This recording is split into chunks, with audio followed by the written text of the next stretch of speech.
So hello guys welcome back my mini blog आशा करछि आपण समस्त भलरे थिबे मु पूरा ठीक ठाक अच्छी और जोटा मो वीडियोटा ए बर्तमान छाड़ी जोटा लंकार तो से आम लंका लगेचु है आ चारिआड देख पारे आम पूरा आज जंगल आसी जाइचु और देखो से उपरे अच्छी जोटा कि देवमाल पर्वत आठी आसबार कारण देखूँ आम आज पूरा देख पारे सब एटा अदाटा है सब एटा अदा जाक तो देखूँ अदा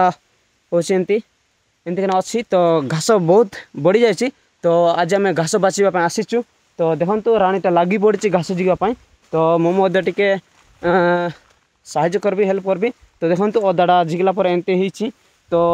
अदा मत बहुत खराब होती तो वर्षा पाई ना कि बहुत टी खराब है तो यहाँ हूँ भाई माने मो जीवन में ना कि मैं पास्ट अदा चाष करचु तो आगर तो आम के अदा चाष करनु आटा बड़ माँ को मागिना गोटे बस्ताटा करूँ तो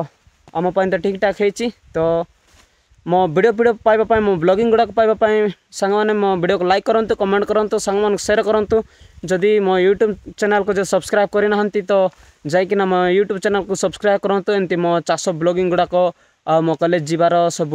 मो आम लाइफस्टाइल है एमती सब ब्लॉगिंग गुड़ा पाइबा ना कि मो यूट्यूब चैनल को सब्सक्राइब करूँ तो रोचे देखा नेक्स्ट ब्लॉग रे।